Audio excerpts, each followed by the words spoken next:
You can learn to be happy. Whatever situation you're in, you just have to know the neuroscience of it, because happiness is ultimately a brain function. It's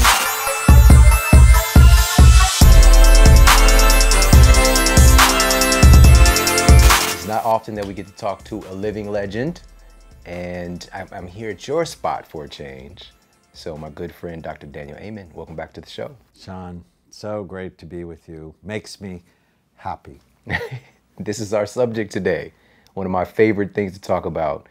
And before we got started, I was thinking about this field of positive psychology finally starting to emerge, because same thing when I was in school doing the pre-med thing, we were so focused on disease and problems. And there's plenty of them, of course, but not many folks are looking at how can we make the brain better. So the first thing I want to ask you about is we're at a very unique time as well right now. Over the last few years, we've seen some tremendous changes in mental health. Let's talk about our state right now.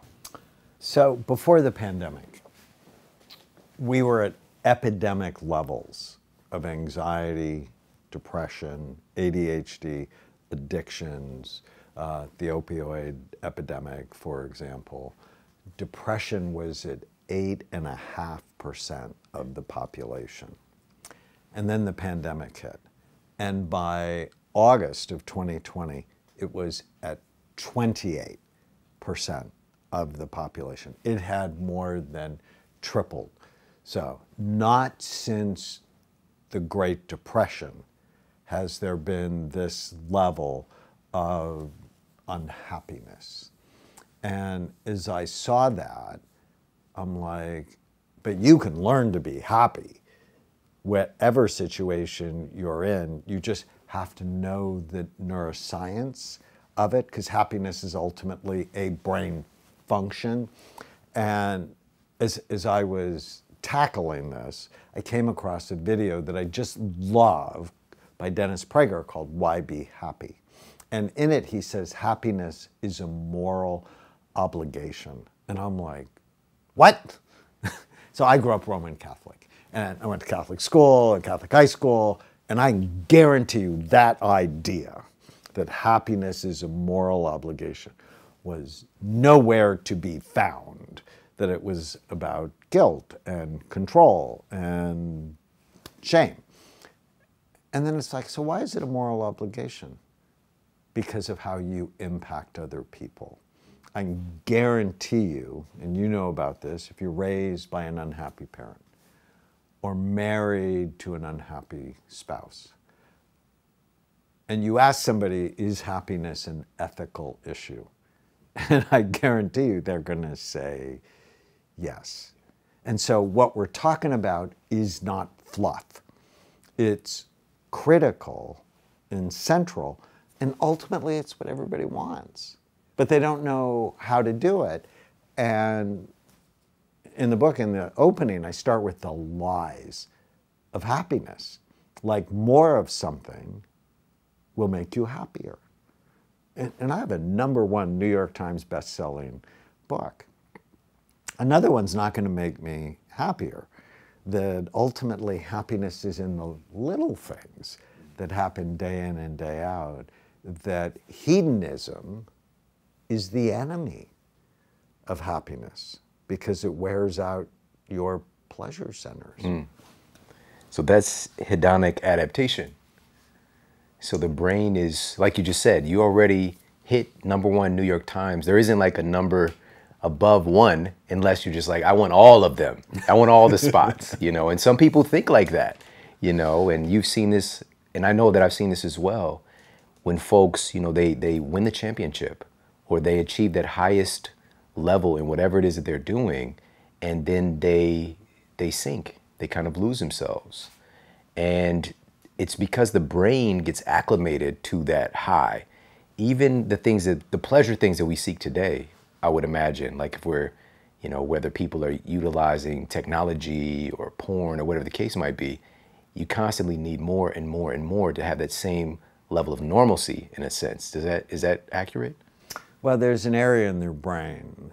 So there's a neuroscience of happiness. And the area in your brain that feels pleasure is called the nucleus accumbens.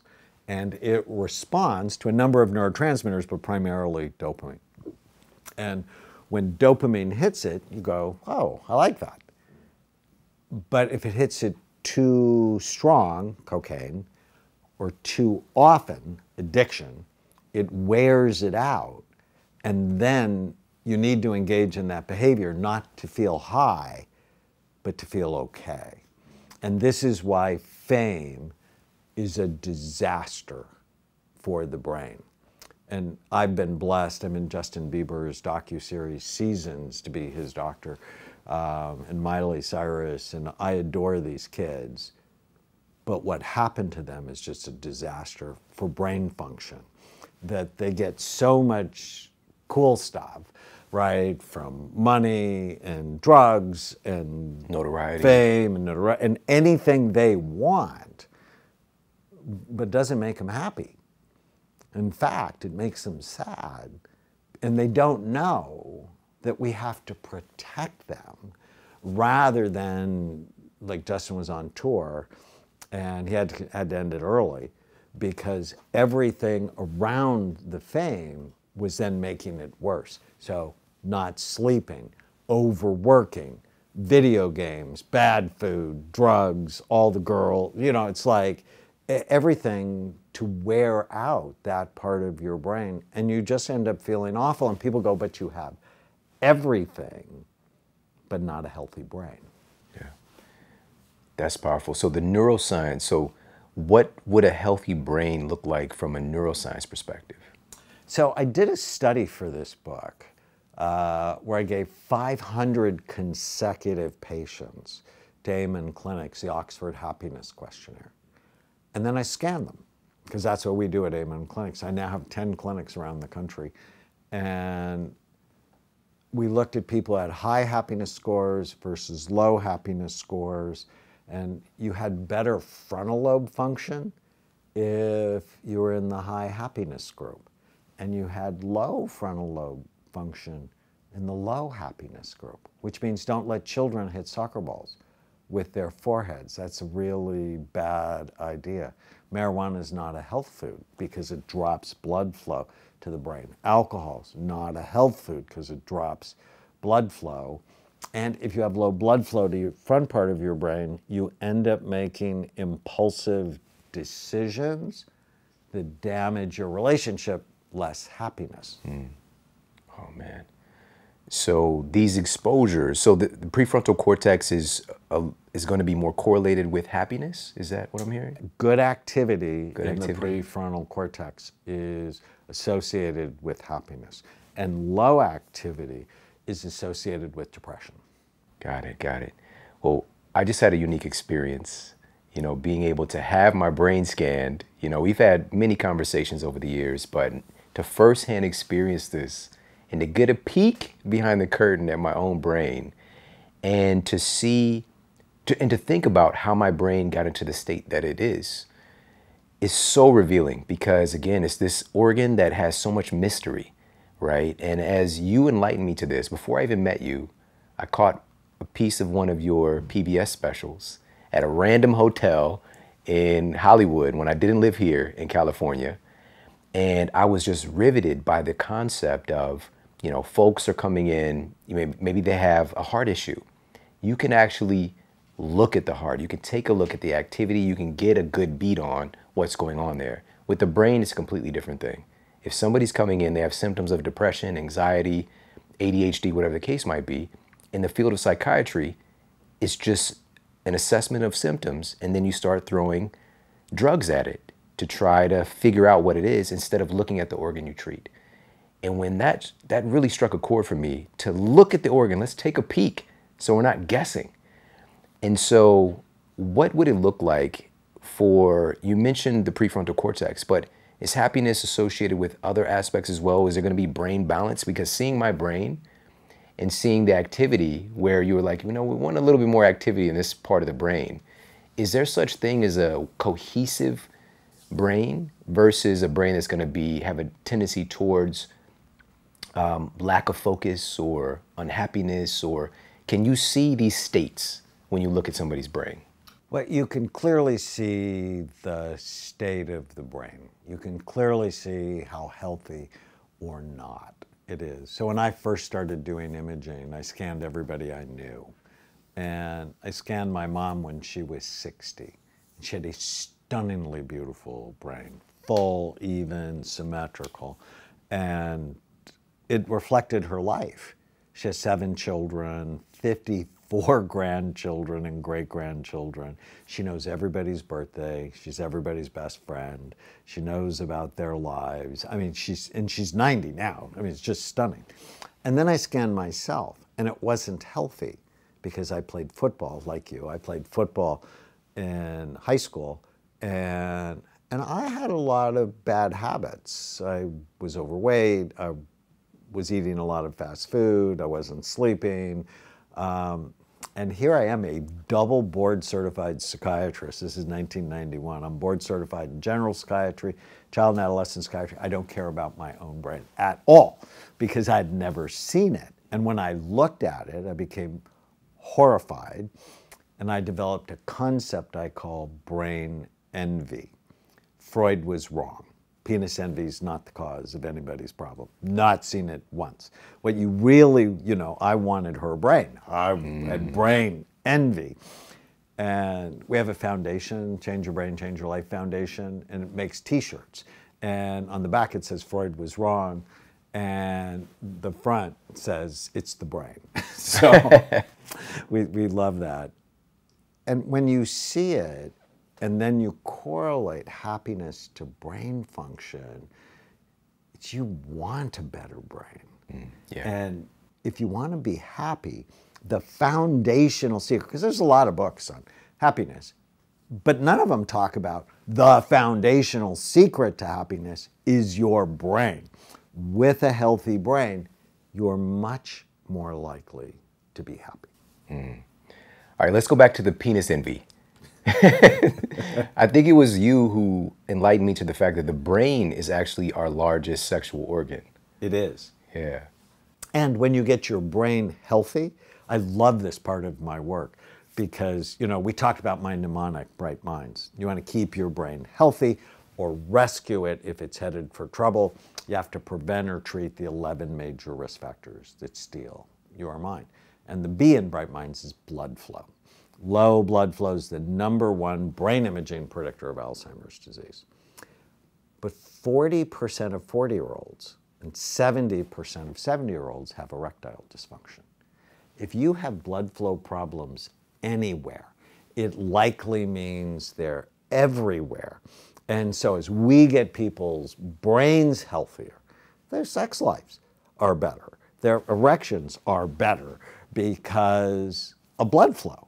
And what we're finding is that brain cells don't age, it's blood vessels that age.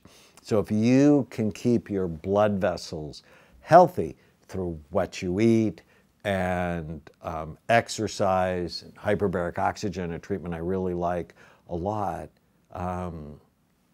your brain is better, you're happier, and your sex life is better, and you're happier. Yeah, it all fits together. It all fits together.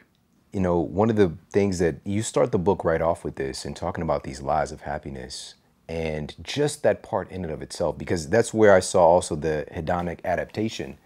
But I think this is important because even though we want to be happy as an individual, I don't think we often think about what that means for us. And it's individual.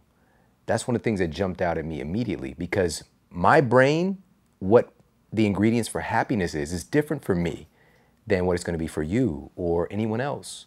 So let's talk a little bit about that everybody's brain is going to be looking for the same ingredients for happiness because for us, it's going to be unique. So the book is based on these 7 neuroscience secrets of happiness that very few people talk about or know. And like brain health is foundational. And each of these secrets has a question. So every day I want you to just ask yourself what you're doing. It's good for my brain or bad for it? It's good for my brain or bad for it? If you can answer that with information and love, love of yourself, love of your kids, love of your wife, you just start making better decisions. The next one is, well, happiness is different for everybody based on how their brain works. There's the balanced brain type. Mostly anything will make them happy. There's the spontaneous brain type. They need novelty.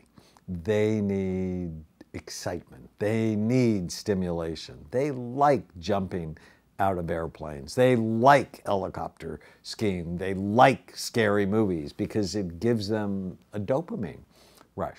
Take a cautious brain type, they hate the idea of jumping out of an airplane. That'll just make them miserable. They don't like scary movies. I don't like scary movies. You know, I went and saw Amityville Horror, and it like gave me nightmares for weeks. I'm like, no, life is, you just watch the news. That's horrible enough. There's the persistent brain type. They hold on to things. They loop on things. They love ritual. So, for example, even choosing your religion, which I find this really interesting. The spontaneous type is not going to choose becoming Catholic or Lutheran because it's boring for them. I mean, it's like the same thing over and over again. They're going to like go to a Pentecostal church or to a non-denominational church with great music and great sermons, keeps their attention. But if you're the persistent brain type, you become Catholic or you become, you know, something that has ritual where you just know what to expect. The spontaneous person loves surprises. The persistent person hates surprises because they like it when things go as they expect. And when things don't go as they expect, they often can have tantrums. And then there's the sensitive type. And the pandemic was the worst for that group because they need connection. They're deeply empathic, and the isolation just drove drinking and drug abuse and depression for that type. And then the cautious type. And you can always tell what their brain type is by how early they are for their appointments. The person that's balanced, they're on time. The person who's spontaneous is 5 or 10 minutes late.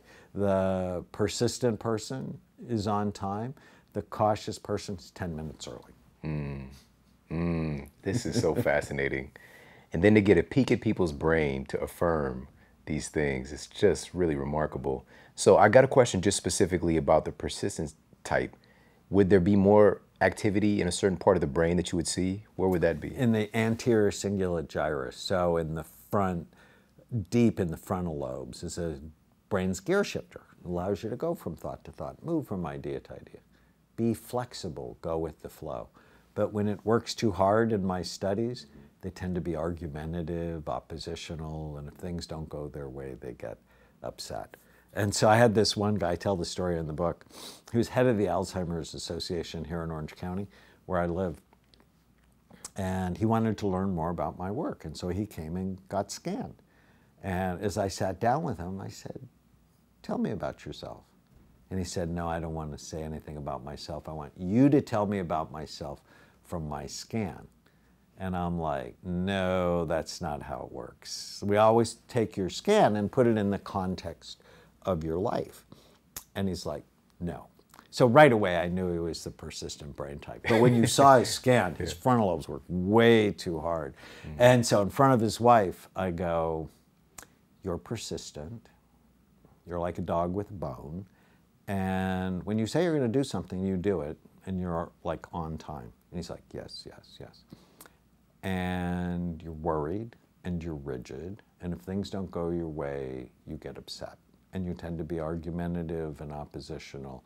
And you hold grudges. And his wife went, yes, yes, yes, yes, yes. Wow. This is like... Which is why when I met Tana, you know Tana, my wife, I really liked her. Like, she's beautiful and she's smart. And 3 weeks later, I'm like, you haven't seen the clinic.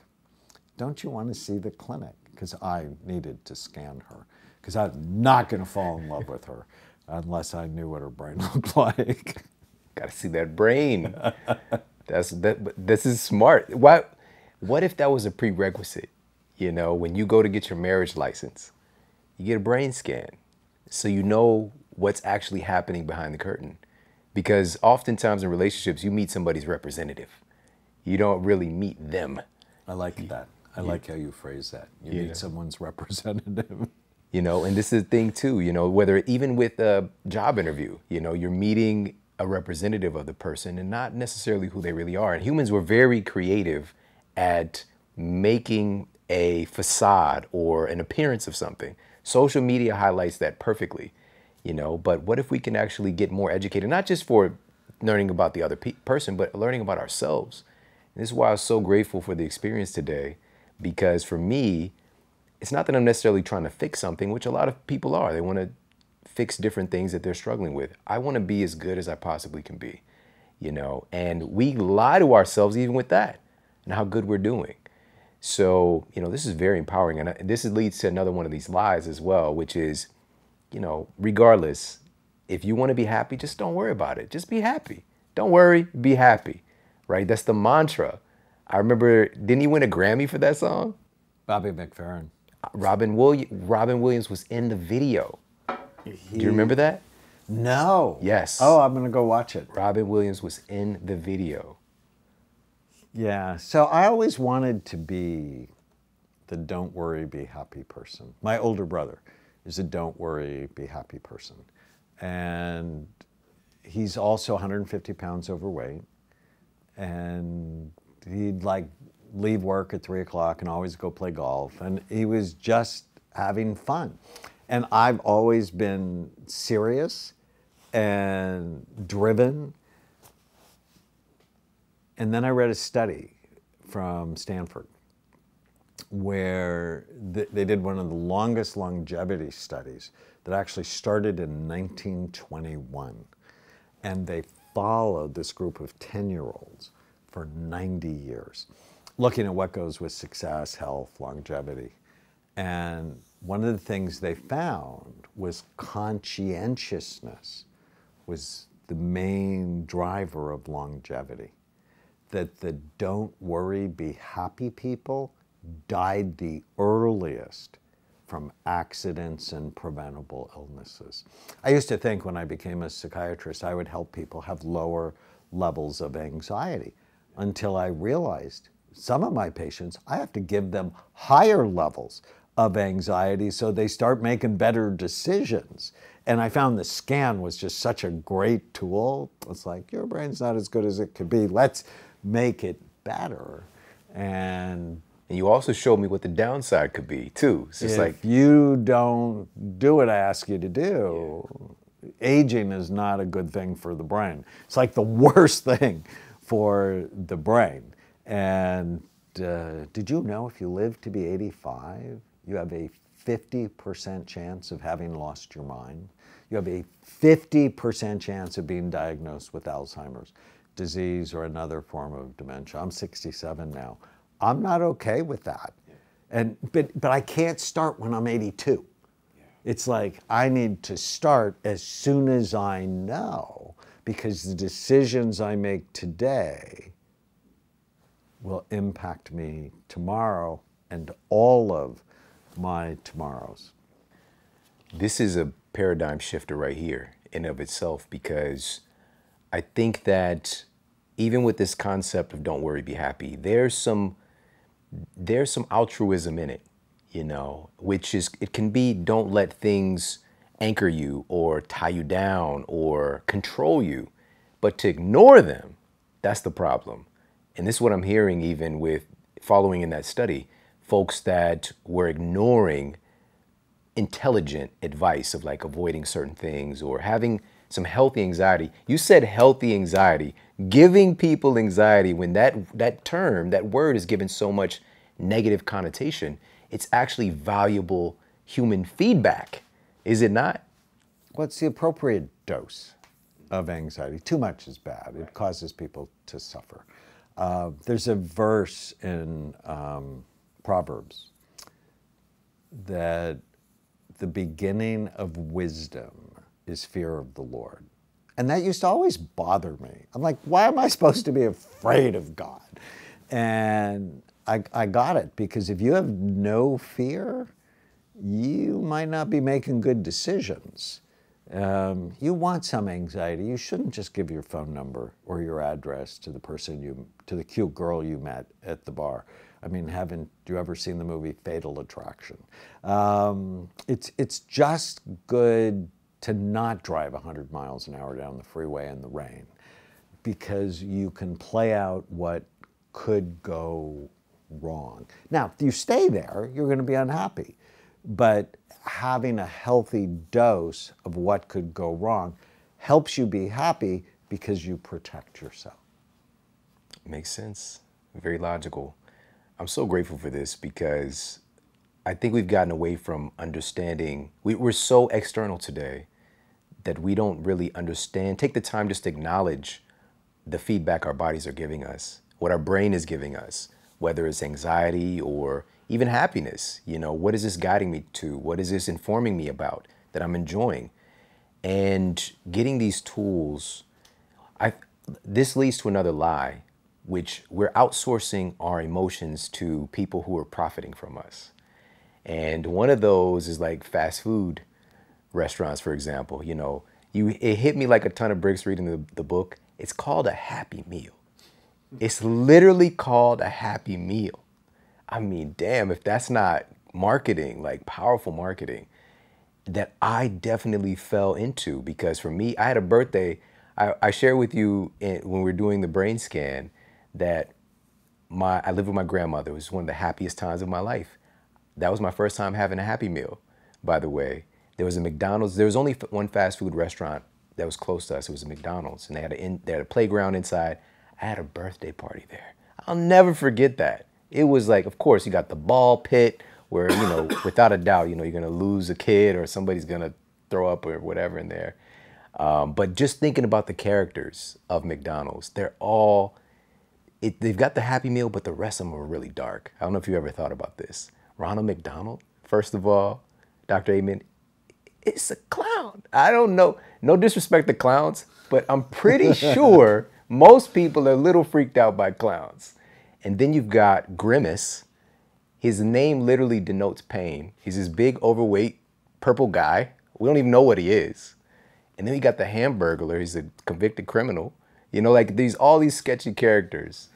But they're telling you, like, this is the way to happiness. You know, it's a smile, you know, and this Happy Meal. So is it true? Is it a Happy Meal, or should we be calling it something else? It's a lie. It's a sad meal, because of the low quality food that increases inflammation and vulnerability to depression. And Coca-Cola is the same way. You know, their slogan is open happiness, and it should be open illness, open diabetes, open obesity, open depression, open heart disease, open cancer. But that wouldn't sell.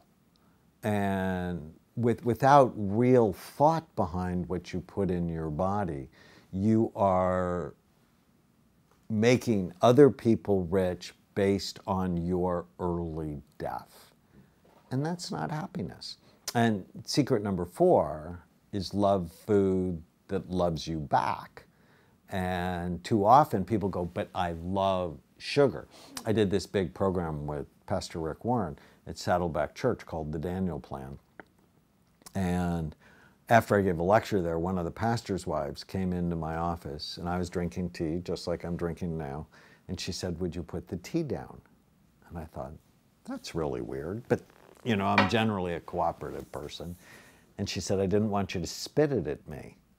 I'm like, okay, I've never spit tea at anybody. She said, after your lecture, I told my husband I'd rather get Alzheimer's disease than give up sugar. And I'm like, wow, did you date the bad boys in high school?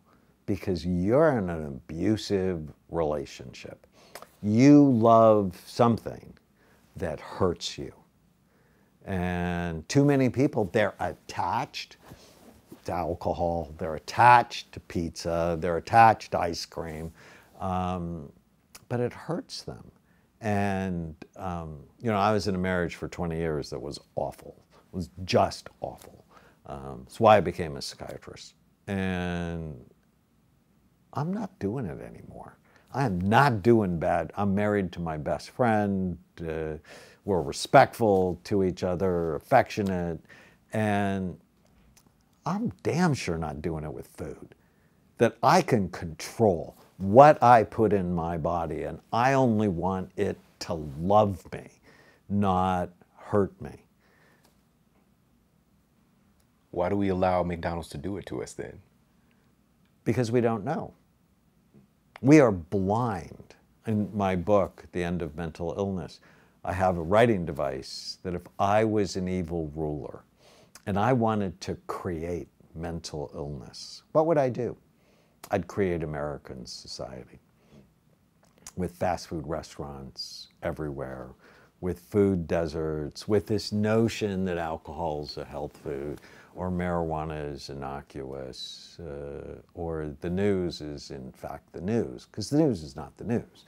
The news is a marketing device for advertisers to make money, and they scare you, where millions of amazing things happened yesterday, but you never hear about them because they don't get eyeballs. Fear is a primitive response. The brain pays attention to fear first, and so they scare you. And in that way, they can sell you the medications that have this laundry list of side effects. Yeah, it's such a twisted system. I was just talking about this recently, but you know, the United States and New Zealand are the only, you know, high-income nations that allow television marketing, or just period, direct-to-consumer marketing of drugs. It's a very abnormal thing, and coincidentally, of course, we're the most drugged nation in the history of the world, really.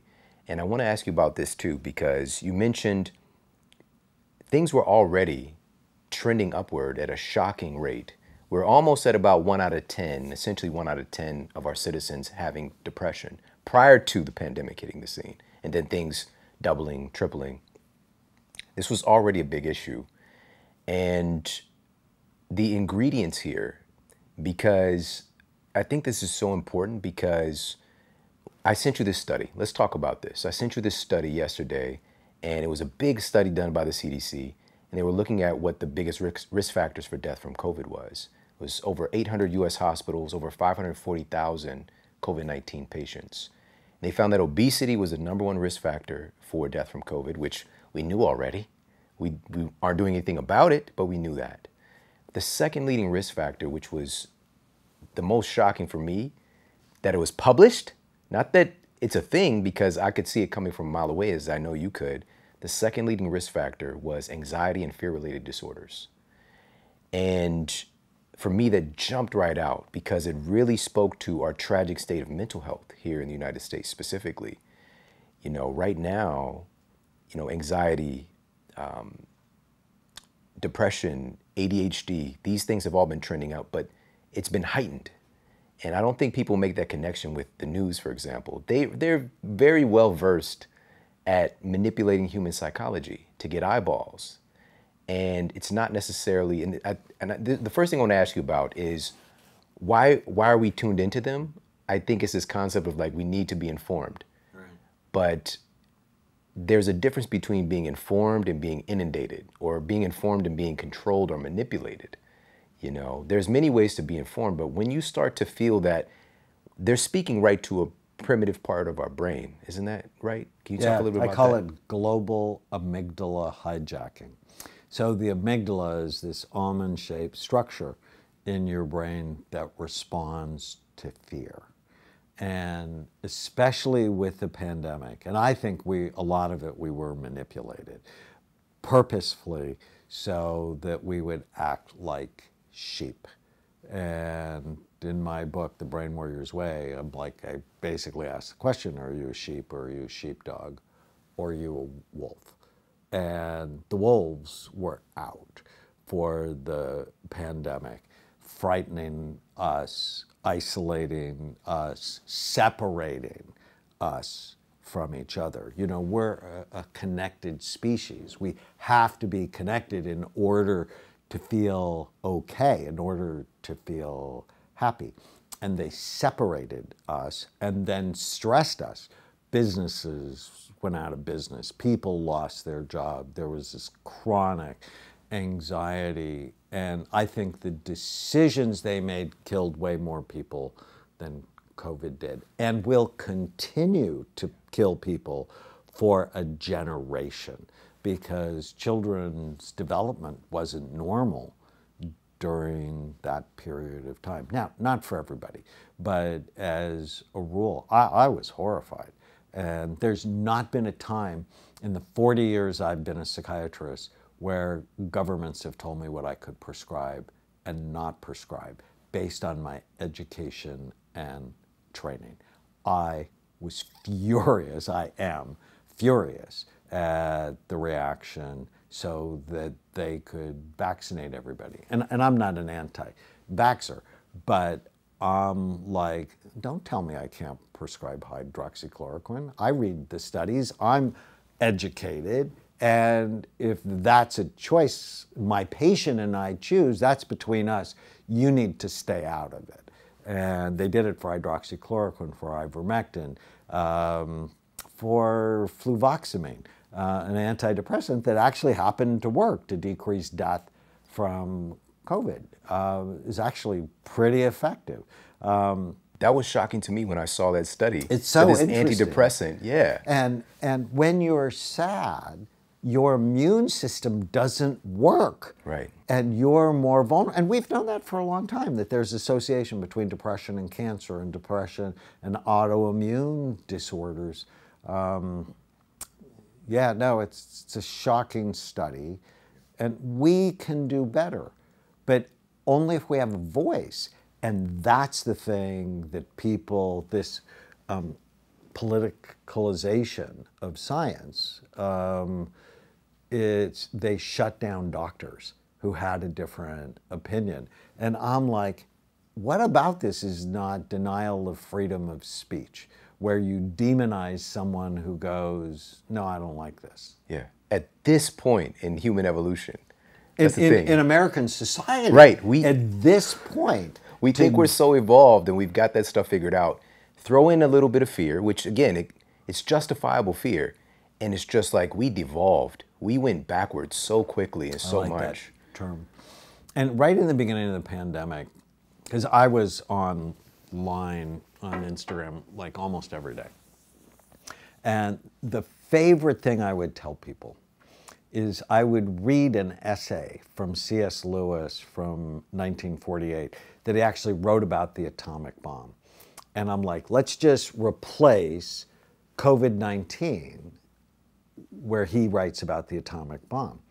And he said, in many ways, we think a great deal too much about the atomic bomb, COVID-19, when you could have lived in the 16th century when the plague visited London almost every year. Or you could have lived in a Viking age when raiders from Scandinavia could land and slit your throat any night. Or as you're already living in an age of car accidents and cancer. And he's like, let's not make more of this than it is. If the virus comes, let it find you doing sensible and human things. He would have been furious about the lockdowns, kids wearing masks in school, all the stuff. And what I saw as a psychiatrist, families got divided. And that was the worst thing for mental health. They wouldn't see each other at holidays. They would belittle each other. If you didn't believe the way I believe, either side, they would cut you off. And I just saw the media do the same thing, left, right, red, blue. They were demonizing people. And this is the way to create mental illness. Yeah. So who's the big winner when we create mental illness? The drug companies. Again, it's the drug companies that are the big winners because antidepressant use skyrocket. Benzodiazepines, which you and I both know are bad for the brain, skyrocketed. It's insanity. Yeah. Then we had some shortages as well with antidepressants. Isn't that right? We did for a short period of time, but then they ramped it up. Yep, yep. And I'm not opposed to it. I prescribe them when I need to, but it's never the first thing I think about. It's like, well, how's your thyroid? And how's your testosterone? And how's your diet? And are you exercising? And do you believe every stupid thing you think? It's like, let's get that right. And then if you need medicine, great. As a supportive tool rather than as the tool. The tool, yeah. That's one of the biggest mistakes. And again, I just hope that we learn from this. As we are right now, I don't think that we are. We're just... Well, I think a lot of people are really unhappy. And even the people that were hiding in their house, I think they're beginning to see, you know, the study from Johns Hopkins came out that said all of these measures, the masks, the lockdowns, shutting down businesses, saved 0.2% of COVID deaths.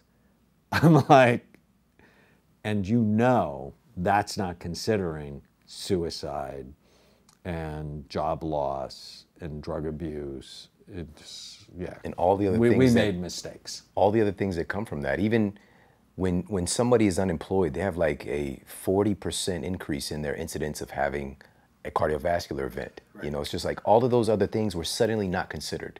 It was this one size fits all. And they said that. They said that.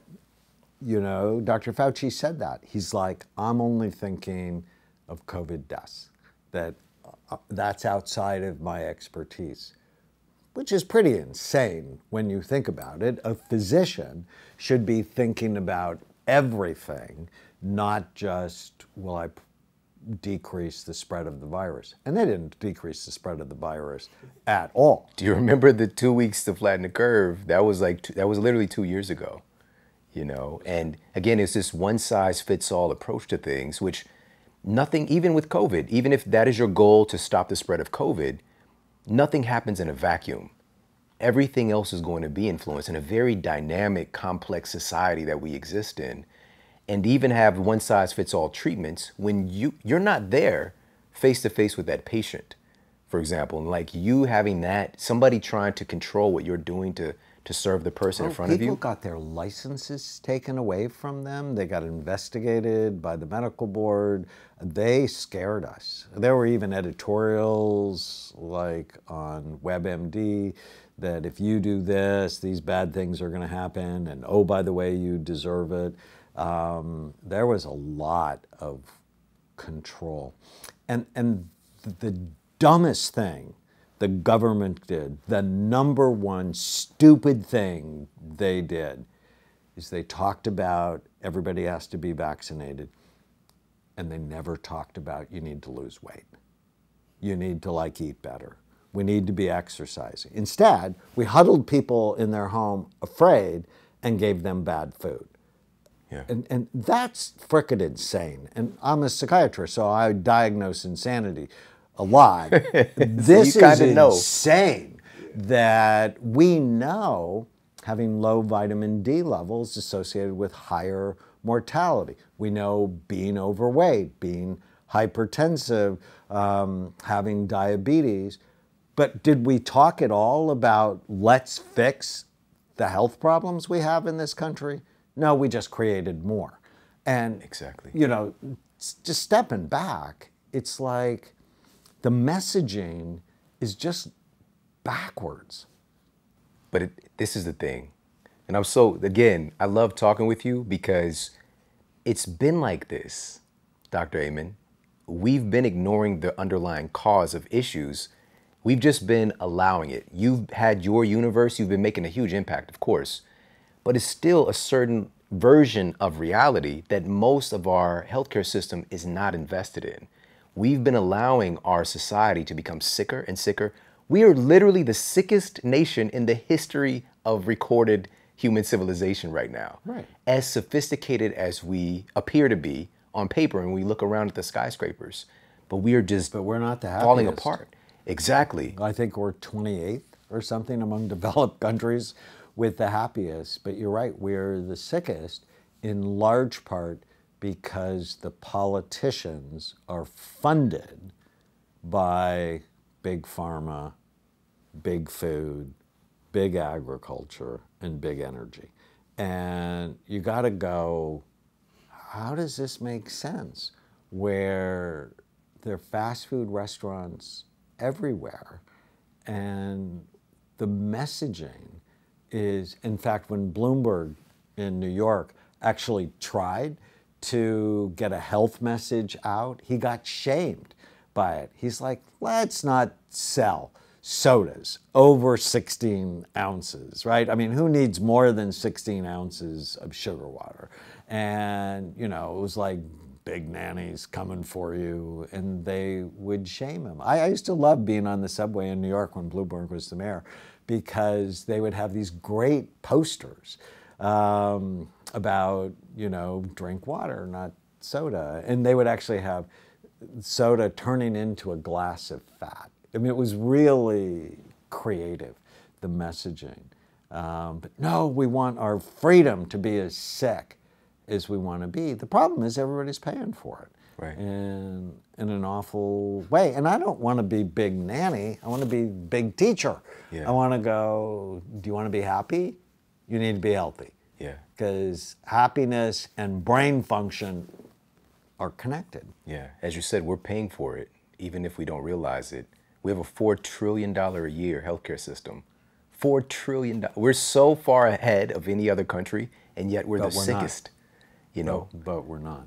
Yeah, that's right? again. I mean, we can do great brain surgery, but we're not making any progress in chronic. 75% of that $4 trillion is spent on chronic, preventable illnesses, and that should horrify people. And we have to start teaching little children. We have a brand new Amen University, my education arm.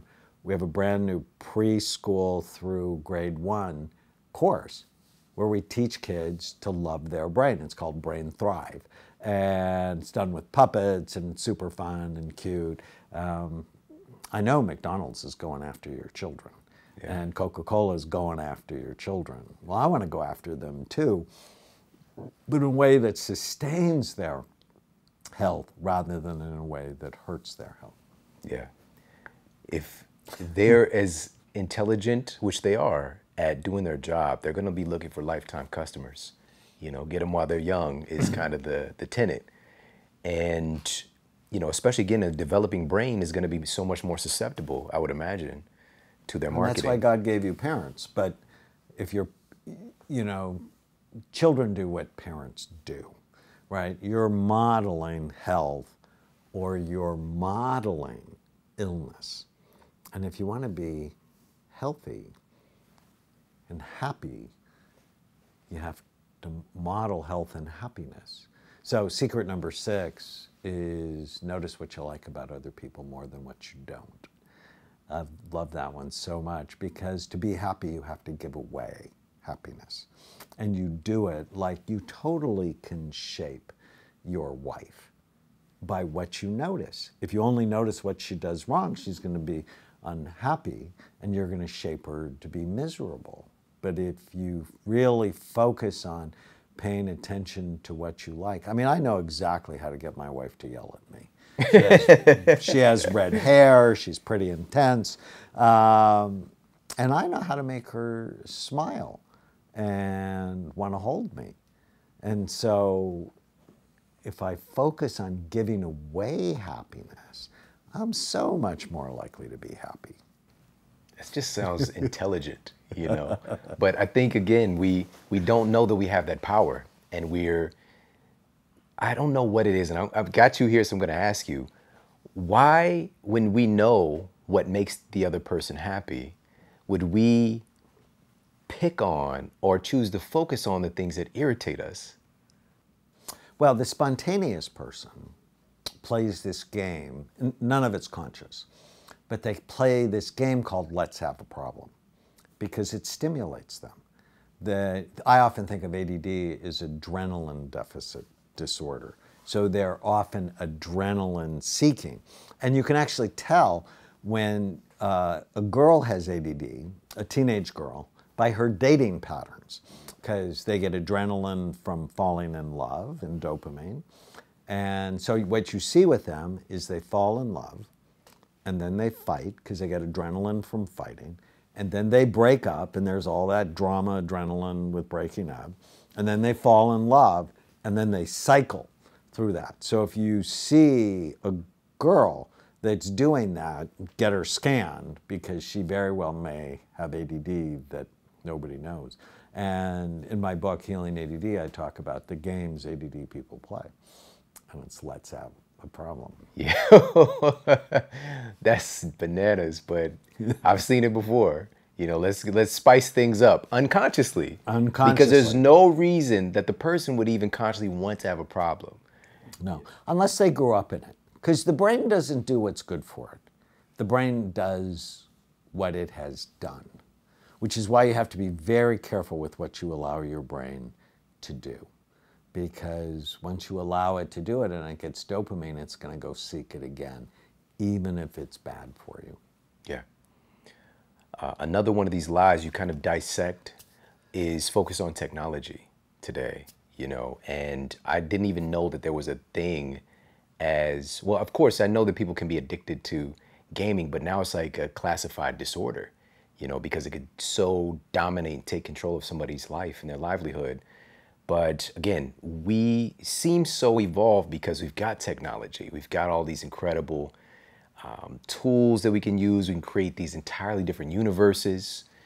But most of it right now has confiscated a significant percentage of our focus, I would say. And you put one little statistic that a nice chunk of teenagers, they spend more time on social media than they do even sleeping. Right. That's insane. And these devices were created to be addictive. I mean, there's actually a process that they go through. They hired neuroscientists. And many in Silicon Valley will take a dopamine detox because they know they created these things to hook your attention, just like slot machines in Vegas. And you have to be just very mindful and careful. There's a reason Vegas makes a lot of money, is they understand human psychology. So give someone free alcohol with a cute waitress, with a low-cut dress, and people are not going to be making the best poker decisions. And it's the same way with Instagram and Facebook and TikTok. And now, I have 1.2 million followers on TikTok. I figured out, you know, what people are really interested in. But you have to be very careful because it's with a whole bunch of stuff you really don't want your children seeing. So how can we better associate with these things? Because like you just said, you were dabbling in TikTok, for example, which for me, and so many people have told me to get on TikTok over the past couple of years now. And they're like, you're made for this. Your family's made for TikTok. It's like another thing. You know, I just got versed with Instagram, for example, which for years, I just wasn't even really participating in social media. I focused on one thing. I focused on podcast. But it's so interesting that... Well, and that's why they're doing well. Yeah, where you focus. It's where you focus. So I think do one thing really well before you do something else. But the cool thing about TikTok is you can impart wisdom in 30 to 90 seconds. And what I would tell you is write down the 300 things you say all the time, the 300 things you know to be true, and put them in 30 to 60 seconds. And your TikTok will blow up. And that's how you, like my kids, friends follow me. And I want to have influence with the next generation. And so you have to go, well, where are they? Because they need you. And they may not have the attention for an hour-long podcast. Mm-hmm. But how do you do it without getting sucked into the... the universe. You have your team do it, so you don't have to watch it all day long. That's what I would recommend. Like, I have Natalie, and I just love her so much. Yeah, she's awesome. She'll put a camera in my face and go, go. But, you know, I always think, what are the things I say to my patients over and over and over again? And I just want more people to know that. That's why I wrote books early on, because I want to teach people what I know more than, you know, just who I can see. A couple of other lies. I really want to focus on these because I think that, again, we are wanting real sustainable happiness, and we have an idea of what that might look like, but I think we often go for short-term pleasures, not necessarily happiness. Is there a distinction with the two? Hedonism is the enemy of happiness because it wears out your pleasure centers. So I want you to do things that help you feel good now and later versus now but not later. And that's long-term happiness. And they're habits. So secret number 5 is master your mind and gain psychological distance from the noise in your head. There's nowhere in school they teach you to manage your mind. How insane is that? Like, brain health and mental health should be like English. Remember when we were in school and we had to take English every year? It's like, well, what about brain health? It's more important. What about mental health? It's more important. And so I have all these little tiny habits. Have you ever interviewed BJ Fogg? I have not. I was at an event with him. You before. would love him. He's great. Well, I hired him for 6 months so that we come up with tiny habits for brain health. And every day, I start the day with, today is going to be a great day. It's on the top of my to-do list. And that way I'm like, well, what am I looking forward to today rather than I have to get through this day? When I go to bed every night, I say a prayer, and then I go, what went well today? And that's my favorite happiness strategy because it's like a treasure hunt where I start at the beginning of the day and I just look for what went well. And the bad things will pop up and I'm like, it's not the point right now. What went well? And I even look for the micro moments of happiness. What's the smallest thing that happened today that made me happy? And I love that so much. And I remember, and I think you and I talked about this last time I was on, about 2 years ago, my dad died. And he died of COVID, and it was terrible. And it was an awful day. And when I went to bed that night, I went, what went well today?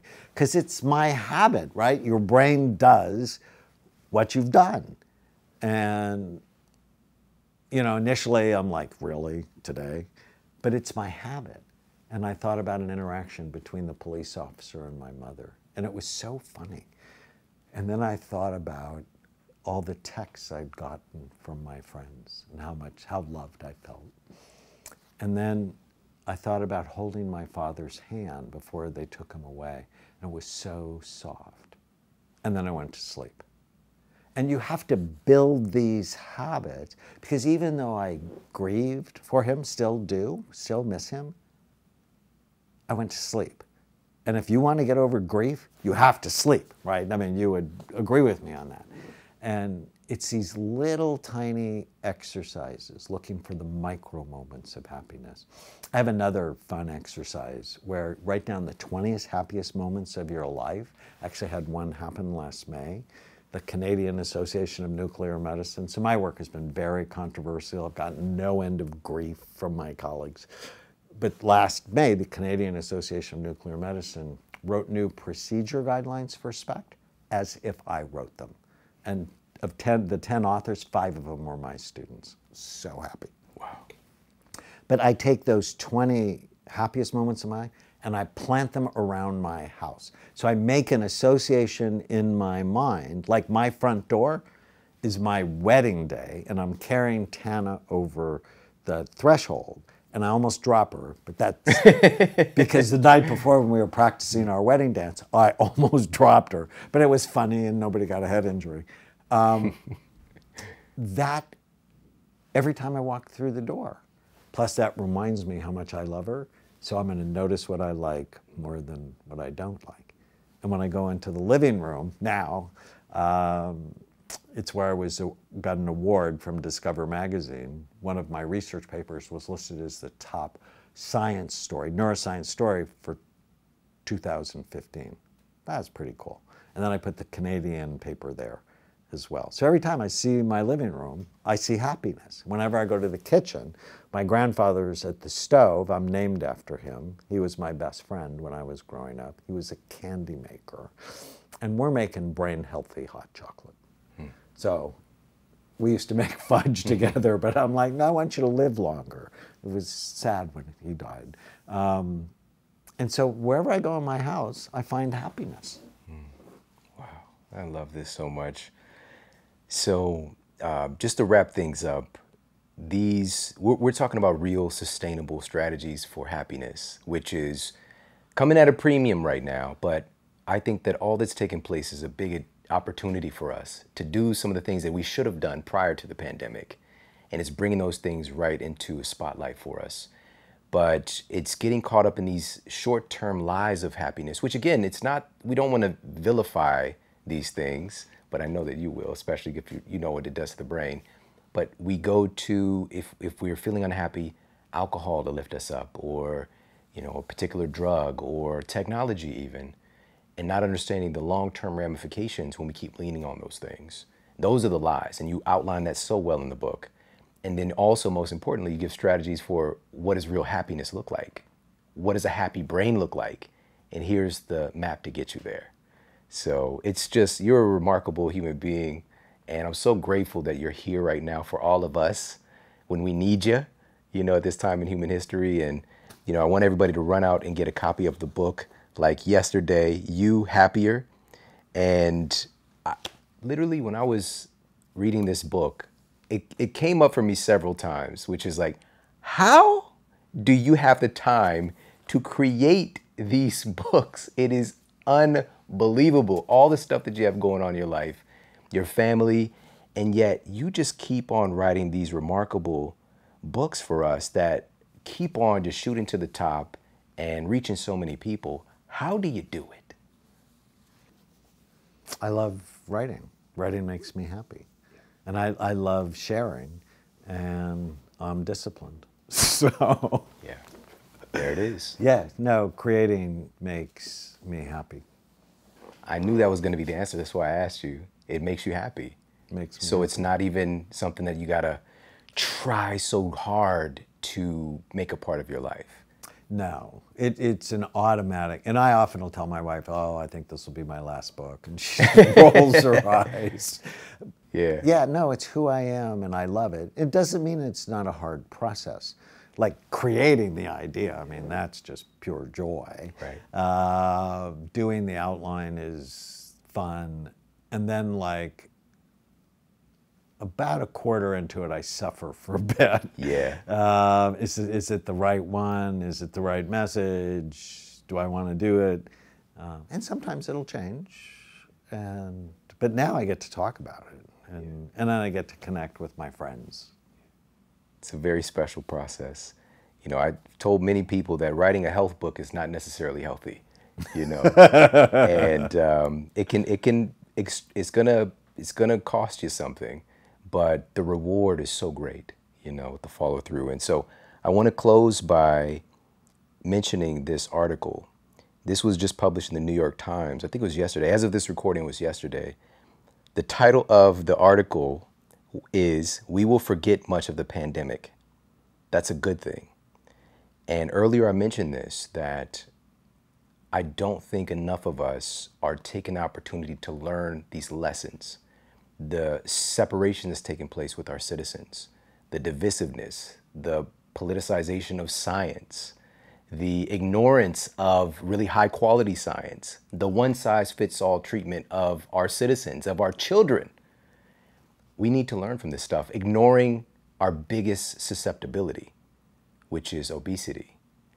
Ignoring all these things. If we don't really learn from these things, I don't want us to forget. Do not forget. We need to learn from these things and do better moving forward. So what do you believe we should all right now, not, this is a one-size-fits-all question, by the way, but what do you feel for the majority of us, what should we be focused on right now to learn from what we've experienced as a society so that we're better moving forward?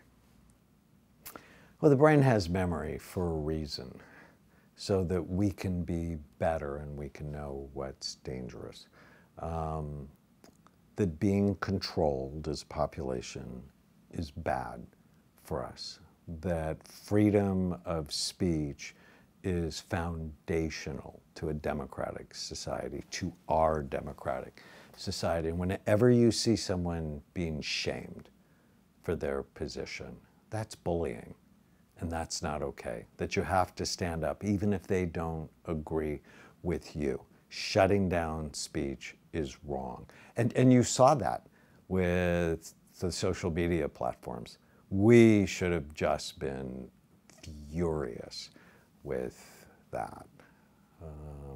But let me close with happiness, which is so many good things happened out of the pandemic. I'm a child psychiatrist. I have seen a lack of vulnerability and bonding between parents and children because we've had two-parent working families now for 3 generations. And parents are tired and they're guilty because they don't spend as much time for their kids. With the pandemic, people were at home. There was historic positive levels of bonding going on in families, and that will change the next generation.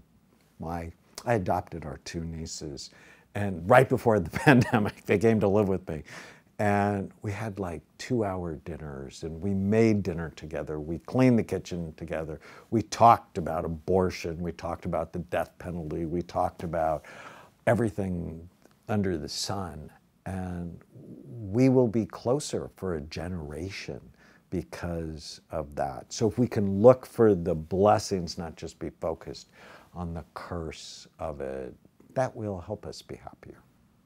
Wonderful. Dr. Amen, can you let everybody know where they can pick up your book and also where they can follow you on TikTok? So Dr. Amen at TikTok or at doc_Amen on Instagram. Then get the book at youhappier.com, or if they pre-order or order the book the first week when it's out, we actually have 5 free gifts for them. We have a bottle of Happy Saffron. We didn't talk about supplements, but it's my favorite happiness supplement. A 30-day happiness challenge, which we studied on 30,000 people, increased their happiness by 30%. A workbook that goes with that. Tana wrote a new cookbook called You Happier, and a special event with me. So youhappier.com. Hey, if you like this video, make sure to check out this video right here to optimize your mindset. Most people suffer from an attention deficit disorder and an intention deficit disorder. So their mind is all over the place. Their mind has been hijacked by worry, fear, anxiety,